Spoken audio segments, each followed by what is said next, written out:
Mana yang lebih baik? Transmisi manual atau otomatis? Itu pertanyaan yang cukup menarik. Perdebatan ini sudah terjadi dalam 7 dekade terakhir.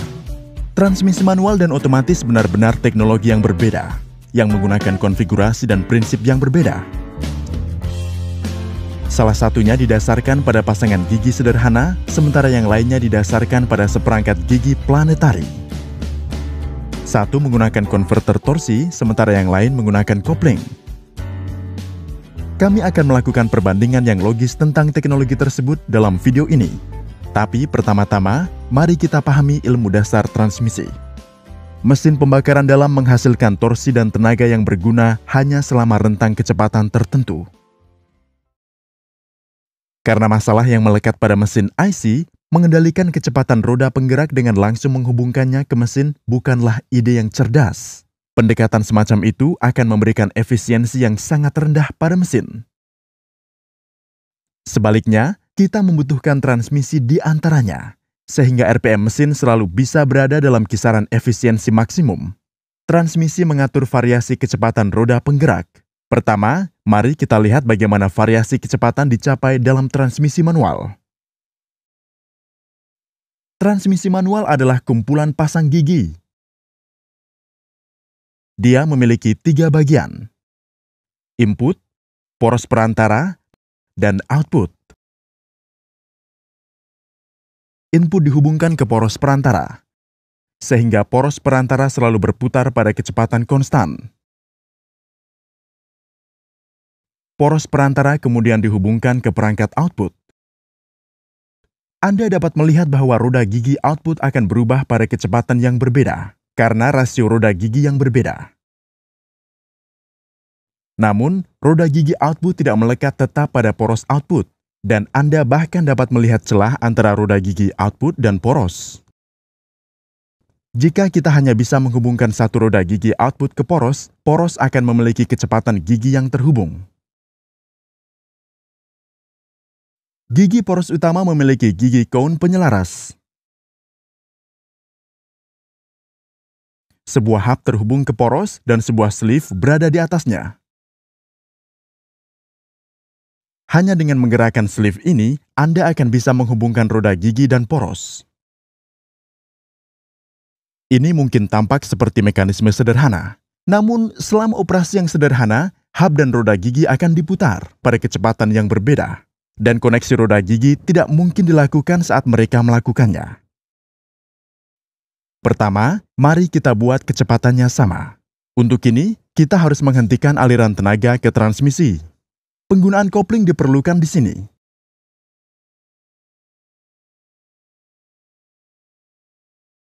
Dengan melepaskan kumpulan kopling, aliran tenaga ke perangkat gigi dihentikan.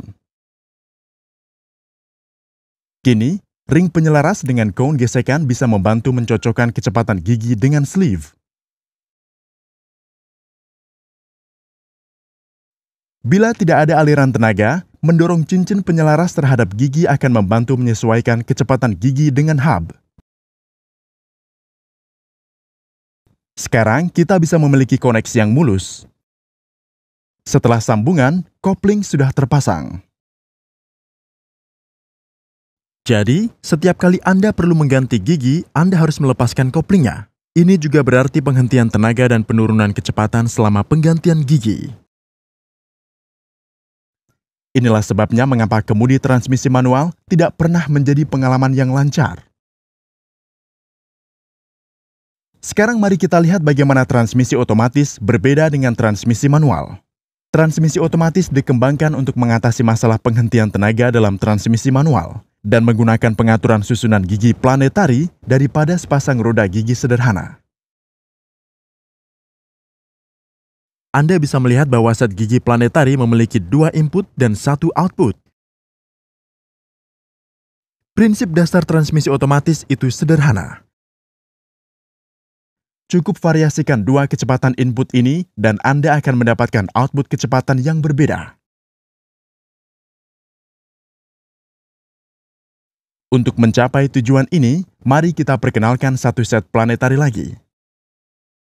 Output dari set kedua dihubungkan dengan salah satu input dari set pertama. Dengan kata sederhana, pembawa set kedua dan perlengkapan lingkaran dari rangkaian pertama adalah unit tunggal. Ini merupakan mekanisme yang menarik dan merupakan transmisi otomatis yang paling sederhana. Dua kumpulan kopling diperkenalkan untuk menahan gerakan ring roda gigi. Saat kopling ditekan, roda gigi yang sesuai akan menjadi stasioner dan pembawa akan diputar. Saat kopling pertama ditekan, gigi ring hijau menjadi stasioner dan kita akan mendapatkan gigi pertama. Jika kita bisa memutar roda gigi hijau, kecepatan output akan meningkat. Untuk mencapainya, Anda harus melepaskan kopling pertama dan menggandeng kopling kedua. Ring gigi hijau akan berputar karena terhubung ke pembawa perangkat kedua.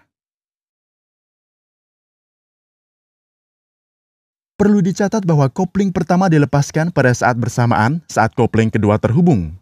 Jadi tidak terjadi kehilangan tenaga transmisi. 4 kecepatan output berbeda mungkin terjadi dengan 2 pengaturan set planetari.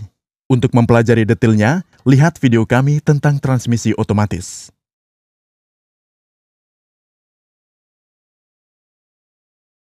Dengan menggunakan 3 set gigi planetari secara seri, kita akan bisa mencapai 6 kecepatan yang berbeda dan mundur.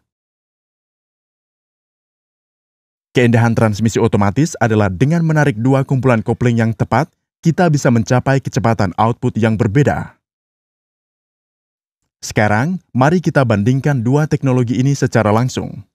Seperti yang dibahas dalam transmisi otomatis, tidak ada gangguan aliran tenaga sehingga Anda akan mendapatkan pengalaman berkendara yang mulus. Operasi komputer terkontrol dan transmisi otomatis membuat mengemudi semakin sederhana. Jelas bahwa teknologi transmisi manual jauh lebih sederhana daripada otomatis. Dia memiliki komponen yang lebih sedikit dan lebih mudah diperbaiki. Di sisi lain, transmisi otomatis adalah pengaturan yang ketat. Ketika membicarakan pengoperasian tugas berat, transmisi manual memberikan daya tahan yang mumpuni. Karena alasan inilah, maka hampir 80% truk heavy duty menggunakan transmisi manual. Cara transmisi otomatis dan manual menangani kondisi pengiriman sangat berbeda dan menarik. Dalam pengemudian transmisi manual, sebelum Anda menekan pedal rem, pedal kopling harus ditekan sepenuhnya. Dengan cara ini, putaran mesin dan rotasi roda dipisahkan sepenuhnya dan roda yang tiba-tiba berhenti tidak akan ditransmisikan ke mesin. Namun, tidak ada pedal kopling di mobil transmisi otomatis. Jadi, untuk memisahkan putaran mesin dari transmisi, digunakanlah konverter torsi. Ini adalah kopling fluida yang memungkinkan selip sehingga konverter torsi membantu transmisi otomatis untuk menangani skenario pengiriman tanpa memerlukan pedal kopling. Namun, konverter torsi adalah generator panas yang baik yang pada gilirannya akan mengurangi efisiensi kendaraan.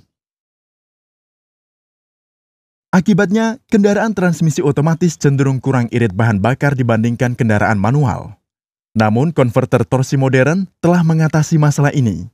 Kami berharap pada saat Anda berencana membeli kendaraan roda 4, Anda akan bisa memilih teknologi transmisi yang tepat sesuai kebutuhan Anda.